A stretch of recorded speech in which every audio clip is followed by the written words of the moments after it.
तर food adulteration म्हणजे काय? तर फूड अडल्ट्रेशन म्हणजे जे काही फूड आयटम्स आहेत जे आपण कंझ्युम करतो, जे काही अन्नपदार्थ आहेत ज्यांचं आपण सेवन करतो, यामध्ये एक प्रकारची भेसळ केलेली असते आणि त्या भेसळीला फूड अडल्ट्रेशन असे म्हणतात.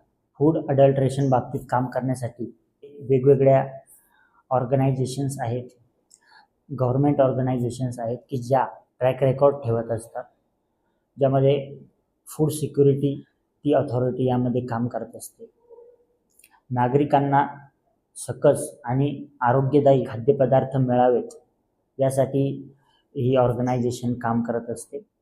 अन्नामध्ये भेसळ करण्याचं प्रमाण बहुधा आपल्याला बऱ्याच वेळा बघायला मिळतं. वेगवेगळ्या हॉटेलमध्ये वेगवेगळ्या गोष्टींमध्ये भेसळ केलेली असते. एकतर त्या अन्नपदार्थाची चव वाढवण्यासाठी, त्यामधून अधिकचा प्रॉफिट मिळवण्यासाठी किंवा क्वांटिटी वाढवण्यासाठी सुद्धा असे प्रकार केल्याचे आढळतात. नुकतीच एक बातमी अतिशय व्हायरल झाली होती, ज्यामध्ये टरबूज खाल्ल्यानंतर एका कुटुंबाला आपला जीव गमवावा लागला. आता या टरबुजाचा जो इन्सिडेंट आहे, सायंटिफिक भाषेमध्ये फूड अडल्ट्रेशनच्या कॅटेगरीमध्ये आपण त्याला टाकूया.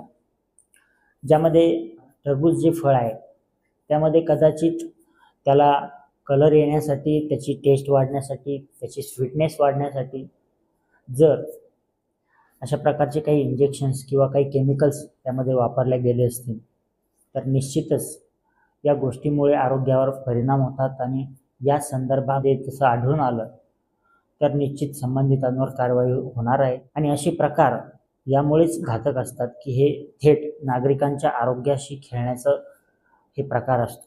त्यामुळे ही अतिशय एक गंभीर बाब आहे. त्यामुळे अडल्ट्रेशन करणाऱ्यावर कठोरातली कठोर कारवाई ही होत असते. त्यामध्ये ज्या काही संस्था, ज्या काही ऑर्गनायझेशन्स ज्या खाद्यपदार्थासंबंधित काम करत असतील किंवा खाद्यपदार्थ सर्व केले जातात, अशा प्रत्येक ऑर्गनायझेशनवर सरकारचं बारीक लक्ष असतं. त्यांच्या वेळोवेळी व्हिजिट्स होत असतात. त्यामध्ये जे काही सॅम्पल आहे, जो काही अन्नपदार्थ कस्टमरला दिला जातो, पब्लिकला दिला जातो, त्याचा एक सॅम्पल घेऊन त्यावरती केमिकल प्रोसेस रिसर्च करून त्यामध्ये कोणकोणत्या प्रकारचे कंटेंट्स आहेत, त्यामध्ये काही भेसळ आहे का याची चेकिंग त्या ठिकाणी केली जाते आणि त्यांच्या गाईडलाईन्सनुसारच त्या ठिकाणी खाद्यपदार्थ दिले जातात. बऱ्याच वेळा फूड पॉयझनिंग सारखे प्रकार घडत असतात.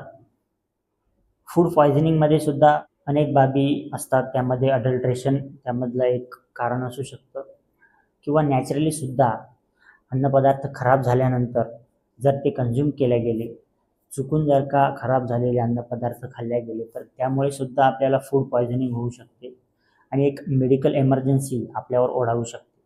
फूड अडल्ट्रेशनच्या बाबतीमध्ये अनेक प्रकारचे पॅरामीटर्स आहेत ते तपासावे लागतात. जिथे कुठे फूड आयटम्स सर्व केले जातात त्या सर्व ठिकाणी त्या गाईडलाईन्स फॉलो करणे अत्यंत आवश्यक आहे, जेणेकरून जनतेच्या आरोग्याशी कुठल्याही प्रकारचे कॉम्प्रोमाइज त्या ठिकाणी होणार नाही, अशा पद्धतीची असणारी ही व्यवस्था आहे. अन्नामध्ये भेसळ करून नफा कमवणे ही एक अतिशय चुकीची अशा प्रकारची पद्धत आहे. आपण ज्यावेळेस बाहेर जेवायला जातो, हॉटेलवरती जेवायला जातो, त्यावेळेस आपल्याला या गोष्टीची कल्पना नसते की आपण जे काही अन्नपदार्थ त्या ठिकाणी खातोय त्यामध्ये भेसळ आहे किंवा नाही. आपल्याला दिलेली माहिती आवडल्यास चॅनलला नक्की लाईक आणि सबस्क्राईब करा. आपले काही अभिप्राय असतील तर ते कमेंट करा. धन्यवाद.